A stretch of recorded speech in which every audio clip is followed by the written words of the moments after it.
ya Mungu kumwokoa mtu. Makusudi matatu. Kusudi la kwanza, kwa nini Yesu amekuokoa? Kwa nini Yesu alikufa kwa ajili yako? Kwa nini Yesu alikuokoa? Kwa gharama kubwa. Alikuwa na vitu vitatu anavyovilenga Yesu. Ana vitu vitatu. Kwa nini Yesu ametoka mbinguni akaja duniani, akakubali aibu, akakubali mateso? Yesu alikuwa na makusudi matatu peke yake ya yeye kuja kufanya yote. Kusudi la kwanza, andika, ni wewe kuyaishi maisha matakatifu. Makusudi, maisha matakatifu, kusudi la kwanza. Kusudi la pili, ni wewe kumtumikia.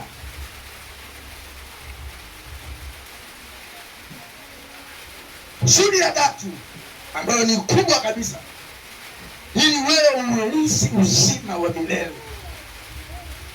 Haya makusudi mawili ndiyo yanayotengeneza, yalileta kusudi la tatu, ambalo ni wewe kuurithi uzima wa milele. Hauwezi ukaurithi uzima wa milele kama moja, haujaishi maisha matakatifu; mbili, haujamtumikia Mungu.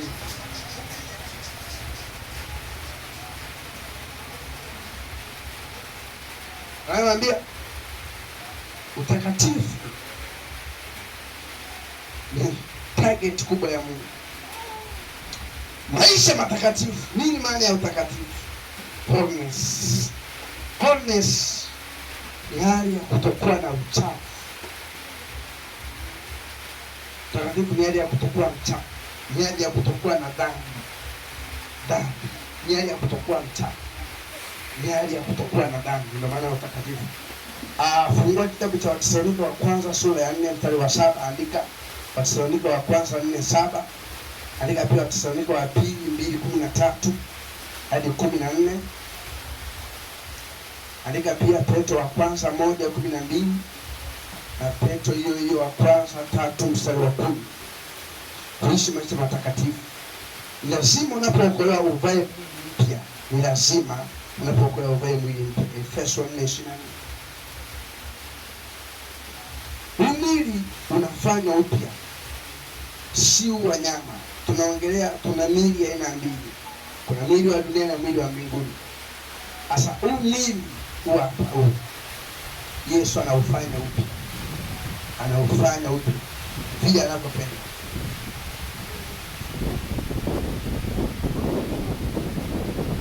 Kwa hiyo maisha matakatifu ni sababu ya kufanya umoja na Mungu. Kila mtu ameitwa kuwa mtakatifu.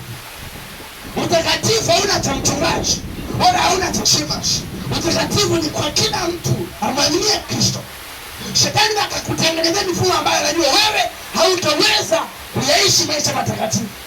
Akatengeneza mifumo ya dhambi ikakufanya wewe usiishi maisha matakatifu. Amen. Amen. Soma Wathesalonike wa kwanza 4:7. Mtu mmoja afungue hapo cha.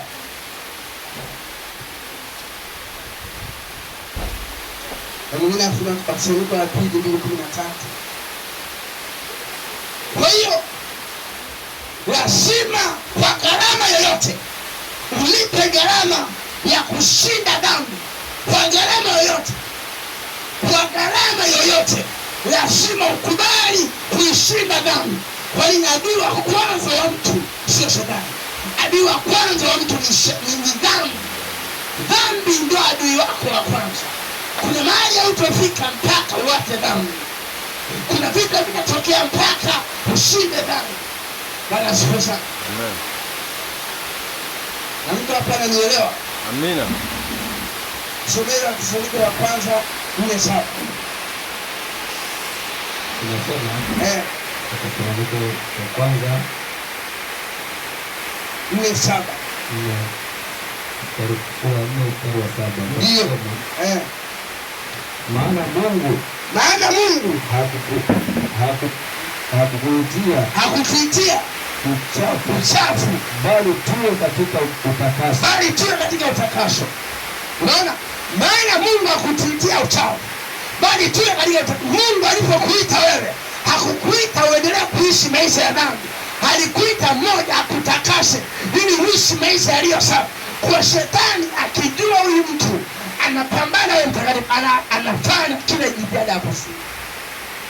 Maisha ya dhambi ni mabaya. You can live kuwa na nguvu sio kuombea pepo zikaondoka au kuponya magonjwa, bado haimaanishi una nguvu. Kuwa na nguvu moja ni kushinda dhambi. Haleluya. Amen. Kuna watu wanaishi katika magereza. Shetani ameweka kwenye magereza ya dhambi. Wana hasira, wana viburi, ni waongo, ni wezi, wana tamaa. Ni magereza ambayo yanamaanisha wewe ni dhaifu. Ili uwe na nguvu, lazima upambane kutoka kwenye hilo gereza. Niliona pasta mmoja pia alikuwa anaombea watu, lakini alikuwa anaishi maisha ya dhambi, ya kitungu. Alikuwa amefungwa na picha za uchi. Pasta kuna siku moja akasikia Injili. Mtu mmoja akasema, wewe neno la Mungu liko hai, lina nguvu zaidi ya upanga, linaweza kuzigawa nafsi. Aliposikia Injili akasema, siwezi ichi ya maisha. Unaweza ukaishi maisha ya dhambi miaka 10 na usione ni shida.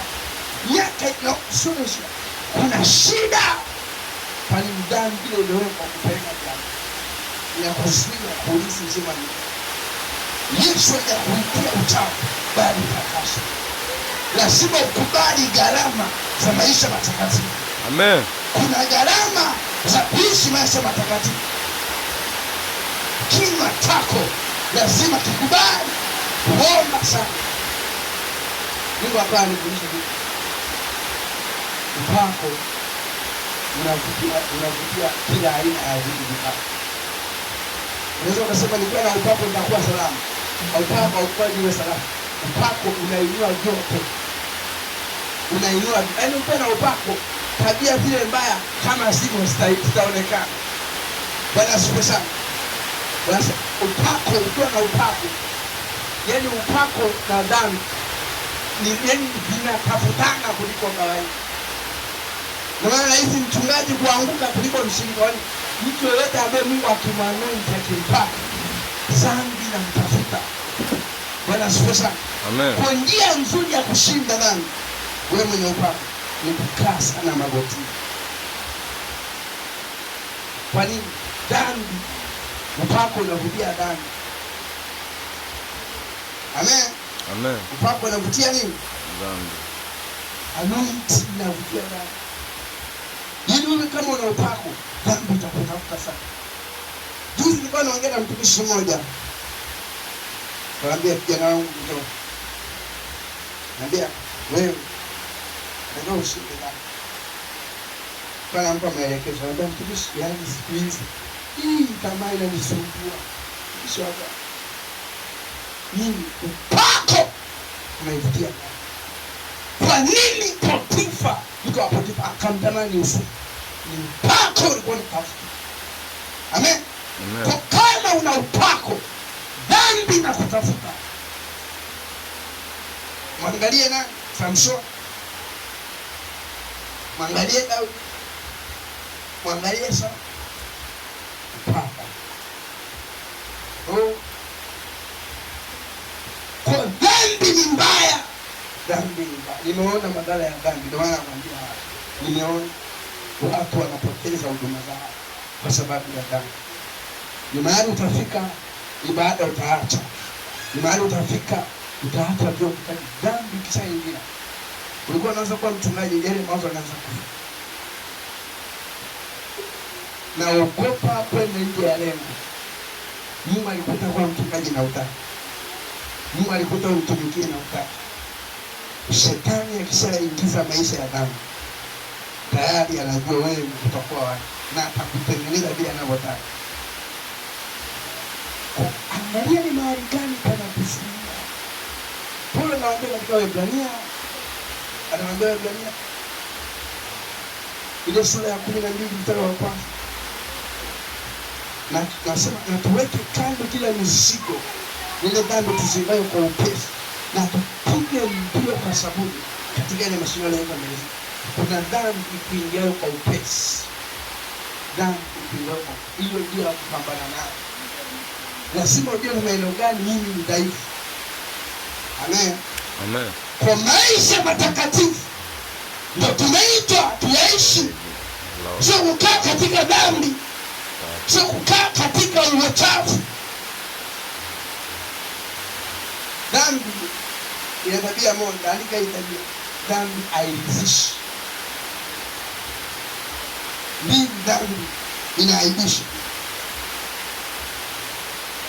Hakuna mara tunasema nimechoka kusema uongo. Nasema leo kesho nasema. Kingine dhambi inaaibisha.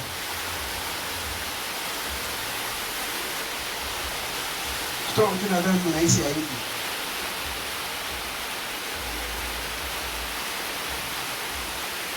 Unahisi? Dhambi inaaibisha. Dhambi haitosheki. Itailisha sana. Huwa najifunza kwa wale makahaba walikusaidia. Na wengine wako pale Mbagala pale senta. Mbagala wapo bana. Wale watu hakuna mara nasema nimechoka haya maisha. Hawatachoka. Kila siku alifanya uasherati na mziki kila siku. Na hawezi akarizika imetosha. Kwani dhambi haizishi. Utaifanya leo kisha utafanya tena. Dawa ya dhambi ni kumkimbilia Yesu. Hautarizika kabisa hadi mwisho. Tusema leo ninaacha, leo ni mwisho, ninaacha tena. Ninaacha leo nafuta sigara sivuti tena. Leo nasizini tena. Leo naiba siibi tena. Leo nasema uongo sisemi tena. Sisemi tena. Sikiliza, dhambi haijawahi mtosheleza mtu. Taifanya sana. Dawa ya dhambi ni kumkimbilia Yesu. Kusalenda mwenyewe 100%. Hata unaenda kanisani unapiga kidogo, utazini hadi Yesu anarudi. Na utakuwa unaibisha sifa unasali hadi Yesu anarudi. Ni mbaya. Bwana asifiwe sana. Amen. Tumeitwa tuyaishi maisha manini? Matakatifu. Ni mbaya. Ni mbaya unakaa kanisani hivi, alafu siku ya mwisho unaenda jana. Ni mbaya. Bwana asifiwe sana.